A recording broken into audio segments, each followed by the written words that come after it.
Normativ kombëtar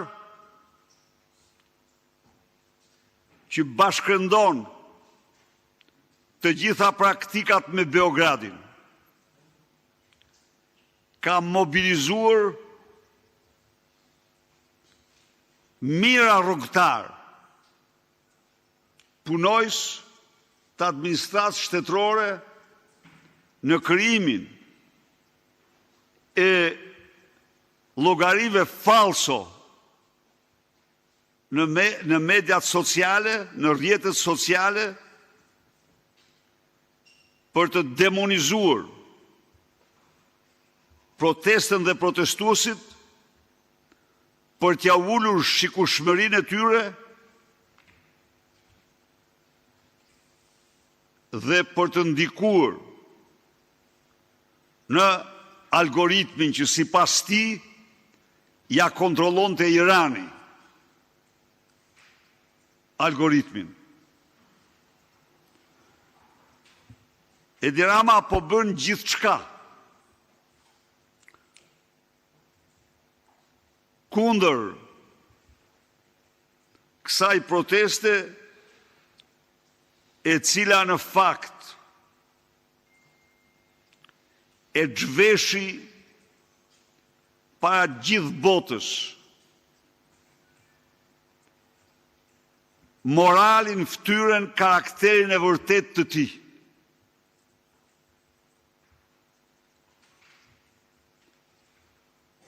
Nga mëngjesi gjerë në darkë,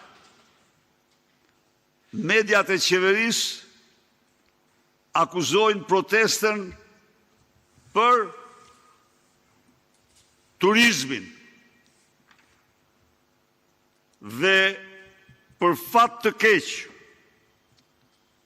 gjejnë dhe në një operator të mashtruar që mban ISO-n e qeverisë. E vërteta është sot se si kur më parë plazhet e vendit janë bosh. Jo gjysmë bosh, por shumë më tepër se gjysmë bosh, nga Saranda në Shëngjin dhe më lart. Dhe faktori më shkatrimtar për turizmin, më toksik, është Narko Euro, e cila ka rënë me 32%. Imagjinoni ju, turisti që e mirë të dhomen me 100 euro, duhet ta paguajë dhomen me 130 euro. Turisti që merr një dhomë me qera diku për të gatuar vetë, e gjen 30% më shtrejt dhe i gjen ushqimet më shtrejt se në vendin e tij. Tirana, si që jeni ju vetë dishpitar, sipas statistikave më serioze të Eurostatit, është qyteti më i shtrejt në raport me të ardhurat, pas i dytë në Europë më i shtrejt.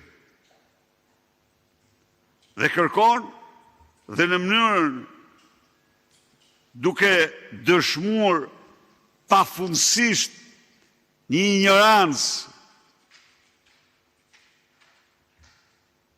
para disa ditësh, mburrej me Narko Euro, mburrej me forcimin e lekut.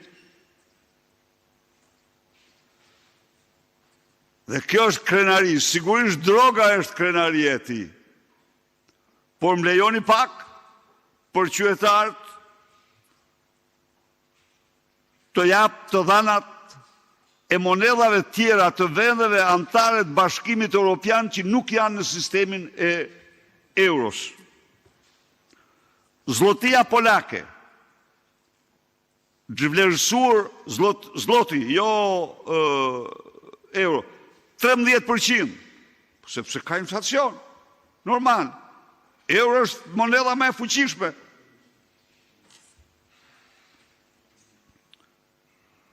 lej rumun, 11%. Bullgaria ka me kurs fix.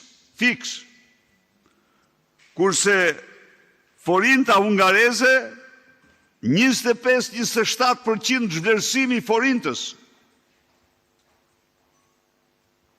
Pra, kjo që ndodhë në Shqipëri, ndodhë në Meksik. Edhe atje, gjysmë e kësaj, 17%. Pasi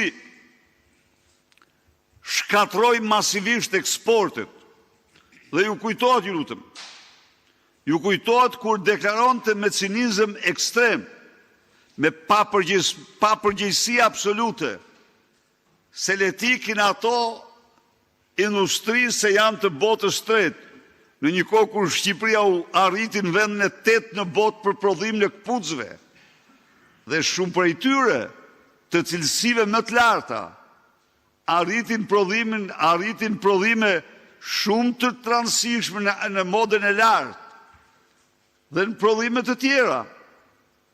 Ato iken, ja tha, ato nuk janë industri për ne ato. Për ne është droga, thaj. Dhe tani, për të gjitha këto fajson protestën për turizmin, që i ka bosh,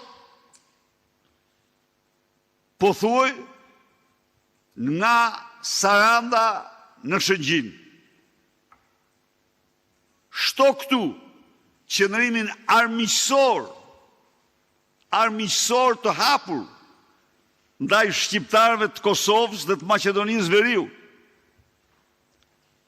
Ndalon shpall non grata deputetët e shqiptarëve të Maqedonisë Veriut. Përfaqësues të tyre i ndalon në Qafthan. Shpall qytetar nga Prizreni non grata pse vinte në protestë dhe fliste. Natyrisht, të gjitha këto tek shqiptarët krijojnë neveri, krijojnë urrejtje për te. Dhe e vërteta është që me sa po lexoj tani, udhëtimet, pronotimet e tyre drejt plazheve të Shqipërisë kanë një rënje dramatike këtë vit. Pra është vetë autori i shkatrimit të turizmit. Protesta nuk ka asnjë lidhje. Përkundrazi, ka ngjallë simpati botërore, të themi të vërtetën. Ka ngjallë një simpati që Shqipëria nuk e ka patur ndonjëherë kaq të madhe.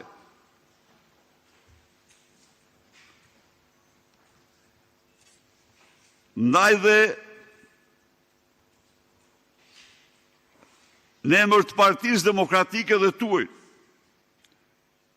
përshëndes përzemërsisht ata 10.000 shqiptarë të pamposhtur që vazhdojnë uraganin e lirisë dhe i ftoj demokratët dhe demokratët në Tiranë dhe në mbarë Shqipërinë të mbështesin me të gjitha mundësitë e tyre këtë protestë. Të mbështesin me të gjithë fuqitë e tyre. Zero ndikim nga slogani i ekstremistëve të majt apo opozitarëve të opozicës Berisha në burg për dhe shitur, asnjë ndikim.